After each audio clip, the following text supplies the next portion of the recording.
Welcome to Hollow Creek. Hollow Creek was a town cloaked in shadows, even on the sunniest of days. It was the kind of place where secrets whispered on the wind and every shadow seemed to hold its breath. Nestled deep in the heart of nowhere, it was a town forgotten by time, haunted by memories.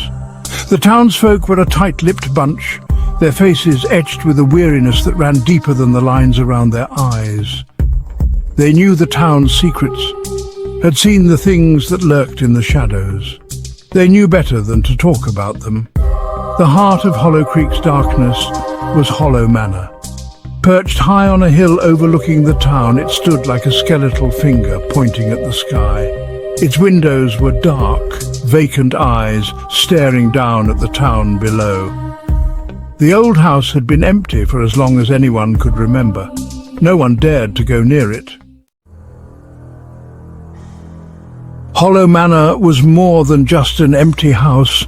It was a living, breathing thing. Its silence was heavy, oppressive. It pressed down on the town like a shroud. The house had once been grand, a testament to the wealth and prosperity of the family that built it. Now it was a decaying corpse. Its once bright paint was peeling, revealing the rotting wood beneath. The iron gates were rusted and hung precariously from their hinges. Stories circulated in hushed tones about the manor. They spoke of strange lights and chilling screams echoing from within its walls.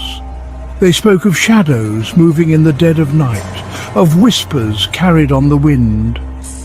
But the most unsettling story was that of Dr. Elric. Dr. Elric had not always been a resident of Hollow Creek. He had arrived one day, a stranger in a carriage laden with strange equipment and even stranger ideas. He was an imposing figure, tall and gaunt, with piercing blue eyes that seemed to see right through you. He claimed to be a scientist, a man of medicine, but the townsfolk whispered that he was something else entirely. They said he was obsessed with cheating death, with unlocking the secrets of the afterlife. He had turned Hollow Manor into his own personal laboratory, a place where he could conduct his twisted experiments in peace. Dr. Elric had been a recluse, rarely leaving the confines of his self-imposed prison. He would send the occasional letter to the outside world requesting strange and unsettling supplies, but no one ever came to visit him. No one dared. One night, a storm of unprecedented fury descended upon Hollow Creek. The wind howled like a banshee, tearing at the rooftops and whipping the trees into a frenzy. Rain lashed down, turning the streets into rivers. And then, above the roar of the storm, came the screams. They were not the screams of a living thing. They were the tortured cries of something inhuman, something in unimaginable pain. The screams seemed to emanate from Hollow Manor itself, as if the house itself was in agony. The next morning, when the storm had finally subsided, the townsfolk cautiously made their way through the wreckage. Their worst fears were confirmed. The gates of Hollow Manor hung open, creaking ominously in the wind. Dr. Elric was gone.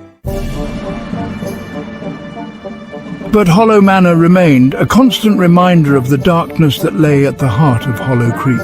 Years passed. The stories of Dr. Elric and his gruesome experiments faded into legend. I was the new kid in town, a restless, adventurous soul, hungry for excitement in a place that seemed to have forgotten what it meant to live. Jamie was skeptical of the stories about Hollow Manor, dismissing them as old wives' tales. We dared each other to do increasingly reckless things. One chilly autumn evening, a group of us teenagers huddled around a flickering bonfire, our faces illuminated by the dancing flames. And then, someone dared Jamie to spend the night in Hollow Manor. Never one to back down from a challenge, I readily agreed. I scoffed at their warnings, my laughter echoing in the stillness of the night. He would prove them wrong. He would show them that there was nothing to fear. As darkness descended, Jamie made his way up the hill towards Hollow Manor. The wind whispered through the trees, sounding uncannily like voices. He pushed open the creaking gates and stepped onto the overgrown path. The house loomed before him, more menacing in the darkness. He felt a chill run down his spine, a prickling sensation at the back of his neck. He pushed open the front door, its hinges groaning in protest. The air inside was stale and heavy, thick with the smell of decay. Cobwebs hung from every corner and dust covered every surface. He took a tentative step inside, his footsteps echoing in the silence.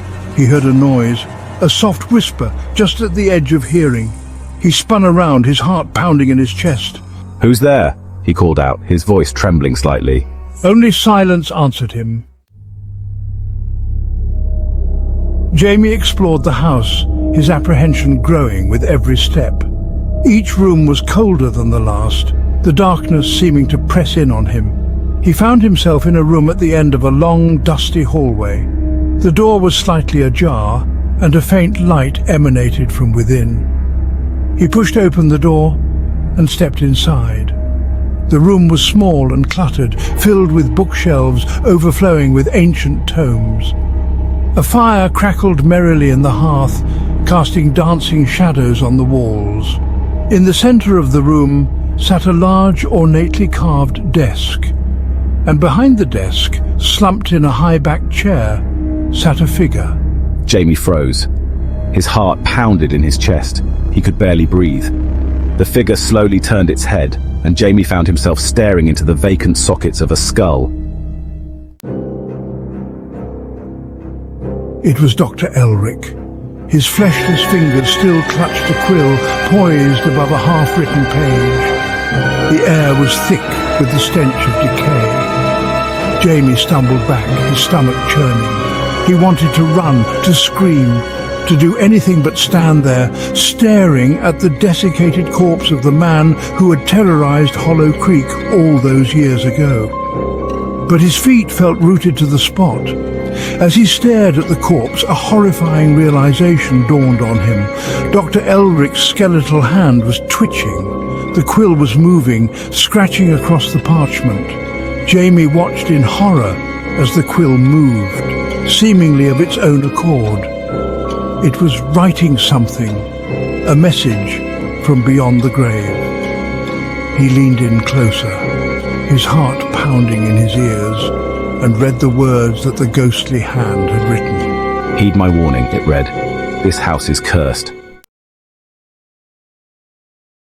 Jamie didn't need to be told twice. He turned to flee, but he found his way blocked. The door had slammed shut, the sound echoing through the silent house. He rattled the doorknob, but it wouldn't budge. He was trapped. Panic surged through him. He threw himself against the door, but it wouldn't give. He was trapped in the house with the ghost of a madman. He heard a noise behind him, a low, guttural growl. He spun around to see Dr. Elric's skeletal hand reaching for him, its bony fingers outstretched. Jamie screamed. He screamed until his throat was raw, until he could scream no more, but his cries were swallowed by the oppressive silence of the house. No one could hear him, no one would come. Jamie was never seen again. Some say his screams can still be heard echoing from Hollow Manor, a chilling reminder of the house's dark secret. The house on the hill remains a constant looming presence, a testament to the darkness that lies at the heart of Hollow Creek. It is a place to be avoided, a place where some things are better left undisturbed. The haunting of Hollow Manor continues.